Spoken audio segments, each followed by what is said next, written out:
राजा जनक ने क्यों नहीं भेजा सीता के स्वयंवर का न्योता अयोध्या नरेश को। राजा जनक के शासनकाल में एक व्यक्ति का विवाह हुआ। जब वह पहली बार सज संवर कर ससुराल के लिए चला तो रास्ते में चलते चलते एक जगह उसको दलदल मिला जिसमें एक गाय फंसी हुई थी जो लगभग मरने के कगार पर थी। उसने विचार किया कि गाय तो कुछ देर में मरने वाली ही है तथा कीचड़ में जाने पर मेरे कपड़े तथा जूते खराब हो जाएंगे, अतः उसने गाय के ऊपर पैर रखकर आगे बढ़ गया। जैसे ही वह आगे बढ़ा, गाय ने तुरंत दम तोड़ दिया तथा श्राप दिया कि जिसके लिए तू जा रहा है उसे देख नहीं पाएगा, यदि देखेगा तो वह मृत्यु को प्राप्त हो जाएगी। वह व्यक्ति अपार दुविधा में फंस गया और गौ श्राप से मुक्त होने का विचार करने लगा। ससुराल पहुंचकर वह दरवाजे के बाहर घर की ओर पीठ करके बैठ गया और यह विचार कर कि यदि पत्नी पर नजर पड़ी तो अनिष्ट नहीं हो जाए। परिवार के अन्य सदस्यों ने घर के अंदर चलने का काफी अनुरोध किया, किंतु वह नहीं गया और न ही रास्ते में घटित घटना के बारे में किसी को बताया। उसकी पत्नी को जब पता चला तो उसने कहा कि चलो मैं ही चलकर उन्हें घर के अंदर लाती हूँ। पत्नी ने जब उससे कहा कि आप मेरी ओर क्यों नहीं देखते हो, तो भी चुप रहा। काफी अनुरोध करने के उपरांत उसने रास्ते का सारा वृतांत कह सुनाया। पत्नी ने कहा कि मैं भी पतिव्रता स्त्री हूँ, ऐसा कैसे हो सकता है, आप मेरी ओर अवश्य देखो। पत्नी की ओर देखते ही उसकी आंखों की रोशनी चली गई और वह गाय के श्रापवश पत्नी को नहीं देख सका। पत्नी पति को साथ लेकर राजा जनक के दरबार में गई और सारा कह सुनाया। राजा जनक ने राज्य के सभी विद्वानों को सभा में बुलाकर समस्या बताई और गौ श्राप से निवृत्ति का सटीक उपाय पूछा। सभी विद्वानों ने आपस में मंत्रणा करके एक उपाय सुझाया कि यदि कोई पतिव्रता स्त्री छलनी में गंगाजल लाकर उस जल के छींटे इस व्यक्ति की दोनों आंखों पर लगाए तो गौ श्राप से मुक्ति मिल जाएगी और इसकी आंखों की रोशनी पुनः लौट सकती है।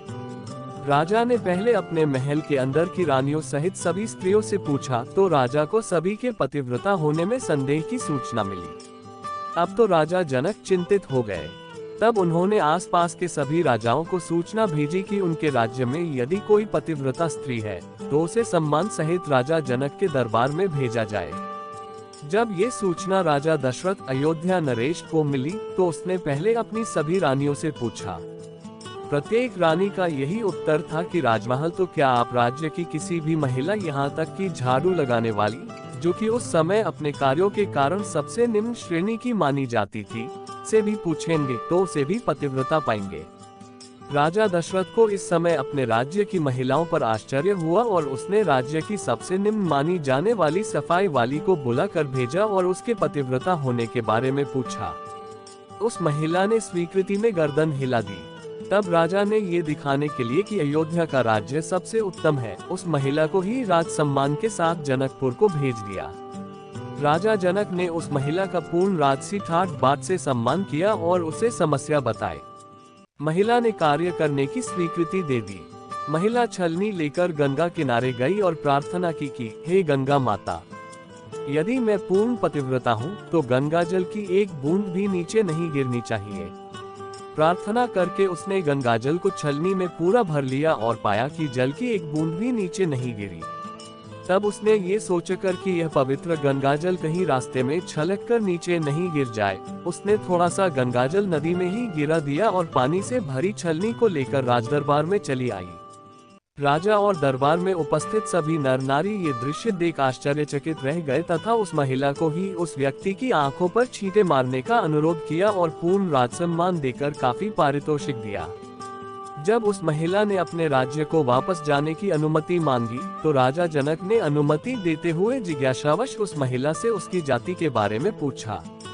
महिला द्वारा बताए जाने पर राजा आश्चर्यचकित रह गए।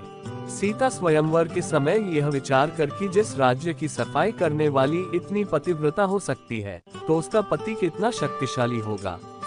यदि राजा दशरथ ने उसी प्रकार के किसी व्यक्ति को स्वयंवर में भेज दिया तो वह तो धनुष को आसानी से संधान कर सकेगा और कहीं राजकुमारी किसी निम्न श्रेणी के व्यक्ति को न वर ले। अयोध्या नरेश को राजा जनक ने निमंत्रण नहीं भेजा, किंतु विधाता की लेखनी को कौन मिटा सकता है। अयोध्या के राजकुमार वन में विचरण करते हुए अपने गुरु के साथ जनकपुर पहुंच ही गए और धनुष तोड़कर राजकुमार राम ने सीता को वर लिया।